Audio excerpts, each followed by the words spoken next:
আসসালামু আলাইকুম। আপনারা সবাই কেমন আছেন? আশা করি ভালো আছেন। আলহামদুলিল্লাহ আমরা ভালো আছি। এখানে আমি ডিম রান্না করছি। আজকে ইফতারিতে আমার শ্বশুরে পোলাও খাইতে চাইছিল, সেই জন্য ডিম তারপরে পোলাও আর মুরগির মাংস রান্না করছিলাম। এই যে আমি পেঁয়াজটা ভালো মতো ভেজে নেব। পেঁয়াজটা হয়ে গেলে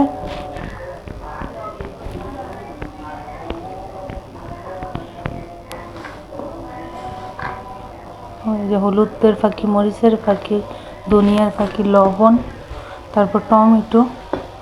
এই যে টমেটো থেকে পানি উঠছে,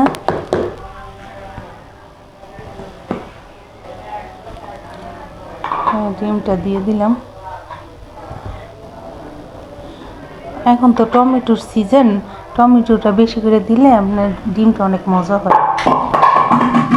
তারপর কাঁচামরিচ, ধনিয়া পাতা দিছি। তো ডিমটা হয়ে গেছে।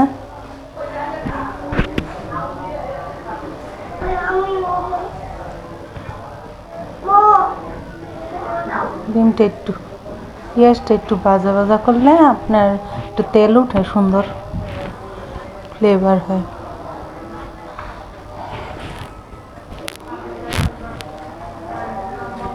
এখন মুরগির মাংস বসাবো।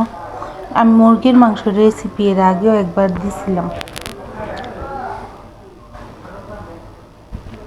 আমি যেভাবে রান্না করি আমি এইভাবেই দেখাইতেছি।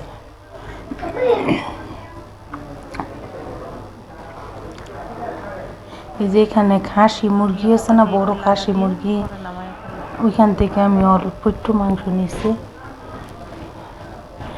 আমি পেঁয়াজটা সবসময় লালচে কইরা ভাইজা তারপরে মুরগির মাংস কি গরুর মাংস যাই রান্না করি, একটু কালারটা যদি হয় পেঁয়াজের, তো সুন্দর একটা কালারও আসে মাংসর। এখানে আমি জিরা বাটা দিছি, মরিচের ফাঁকি দিছি, হলুদের ফাঁকি দিছি, ধনিয়ার ফাঁকি দিছি। আমরা মরিচের ফাঁকিটা একটু বেশি খাই, যার যার স্বাদ মতো দিয়ে নেবেন। এই যে এখন মুরগির মাংসটা দিতেছি।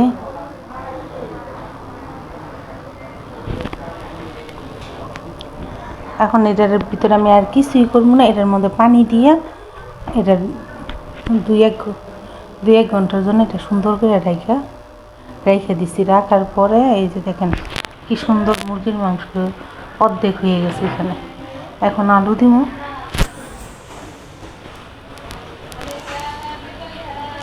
এই যে আলু দেওয়ার পরে এই যে ফাইনাল ভালো মতো কষানো হয়ে গেছে।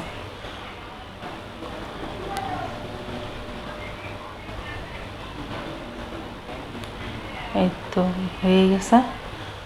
এখন আমি পোলাওটা রান্না করব। একটু আদা রসুন বাটা দিছি, ঘি দিছি আমি। আপনার তেলের সাথে ঘিটা দিয়ে দিই, তো গ্রানটা অনেক সুন্দর হয়। এখানে আমি 1/2 কেজি চালের পোলাও চাল নিছি, আর হলো আধা কেজির মগের থেকে আধা কেজি পানি দিছি, আর 1 পা পানি দিছি। এখানে একটু গুঁড়া দুধ দিছি 1 চামচ, আর অল্প একটু চিনি দিছি। চিনিটা দিলে পোলাওয়ের স্বাদটা অনেকটাই বাইরে যায়। এখানে কাঁচামরিচ দিয়েছিলাম, আর এই ঘিটা একটু উপরে দিয়ে দিতেছি। এই ঘিটা আমার শাশুড়ির হাতে বানানো ঘি। এটার গ্রান এত সুন্দর, এত ভাল লাগে গ্রানটা।